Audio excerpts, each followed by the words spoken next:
This is my review of the Flogging Molly album Float. It was released in 2008, produced by Flogging Molly and Ryan Hewitt. So this album, I don't remember if I knew about this album, like if I knew it was coming out when it came out or if I just found it at the store. I can't really remember that. I know I got it pretty soon after it came out because I saw them, I want to say it was in August of that year or something, and they played, they were touring this album. They had like the thing up behind them that said Float, and I remember the songs that they played off of it from this album. So I was already familiar with them by the time I saw them, so I must have had it for a while. So I probably got it pretty soon after it came out, but I don't specifically remember going to the store to get this one. I do remember listening to it a lot and kind of my opinion on it then. And I guess I have a really similar opinion to it now as I did then in some ways. As far as the songs I like, they haven't really changed that much. This album, I feel like the production of it is kind of cleaner than what their other albums have sounded like. But I don't think I'm the biggest fan of the production though, because it really kind of just sounds like, I don't know, there's not a lot of space between the instruments as far as you can't hear the individual instruments that well, like you could on the other albums. Here it seems like they're kind of, I don't know, everything's just kind of smushed together and it kind of just makes all one sound, like they're all almost at the same volume. But to me, I think that it's most noticeable with the accordion and the banjo and the kind of other stringed things that aren't guitars on this album, where I don't know, they just seem to kind of blend in with the fiddle and just kind of together, and they're just harder to hear individually, I think, than they are on the earlier albums. So yeah, it's not my favorite production on one of their albums, but I think that the songs are pretty strong. This album's first track, Requiem for a Dying Song, I think is a strong opener. Like the bass in it, I feel like the bass is one of the only instrument on this album actually that does kind of stand out more than usual, whereas the others kind of just blend together and kind of make just one big sound. The bass does stick out a little bit on this album more than it does in the other albums. Yeah, really strong opening track, just a really catchy, energetic song. Second track, Patty's Lament, another good one. It's kind of up there for my favorite track on this album. I can't really decide if it's first or second. But yeah, this album, like the other studio albums before it, another one that has two really strong opening songs. I can't really remember if that continues on the next album or not. The third song, Float, the title track, this one kind of really took me a long time to get into. It's one of their slower songs. And those, like I said before, always usually take me a little bit more time to get into. But this one, I don't know, for the longest time when I got this album, I just wasn't the big fan of it. But it really has grown on me over time. I do remember that I enjoyed it when I saw them play it live, but I kind of just think that seeing a song live just makes it better anyway.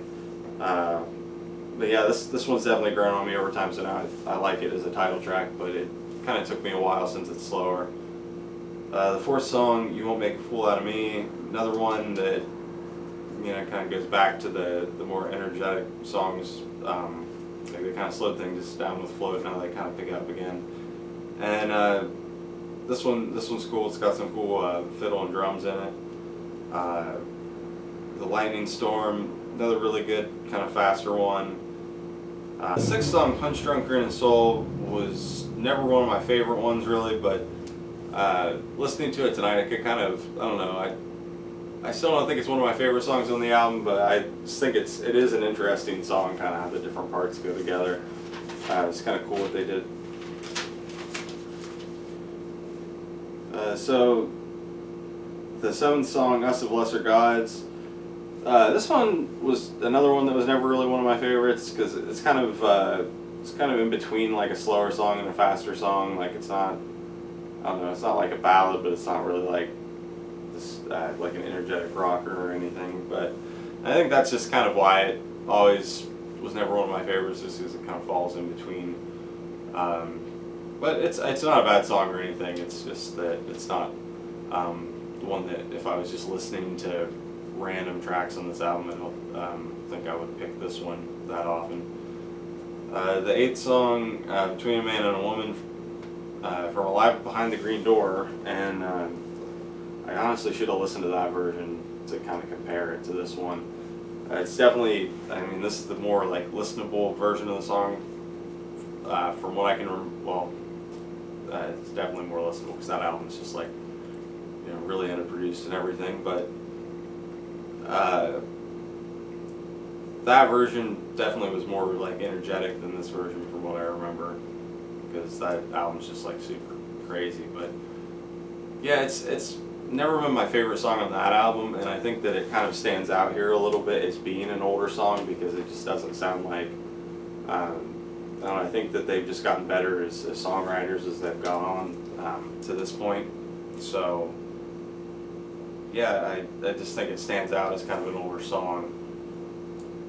The ninth song, From Back of the Broken Dream, is another good one. Then A Man with No Country. This one kind of starts out with this cool like bass thing, and it's another really good song on the album. I think that it's, I don't know, I can't really decide if this is my favorite. This was definitely my favorite, you know, growing up.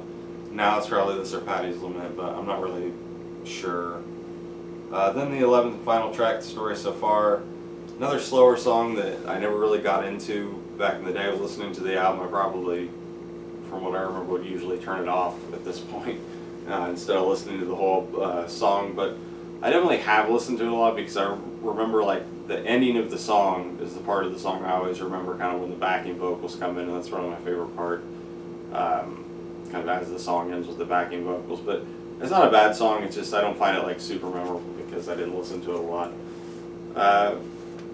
So Float, yeah, as a whole, it's a pretty good album. It's got a lot of good songs on it. I'm not the biggest fan of the production on it when compared to like the earlier albums. It's definitely like cleaner sounding than those albums and kind of smoother and more polished, but I don't really want that necessarily from this band that much. So yeah, no, it's probably wouldn't be too bad of a place to start with the band. Definitely another solid album.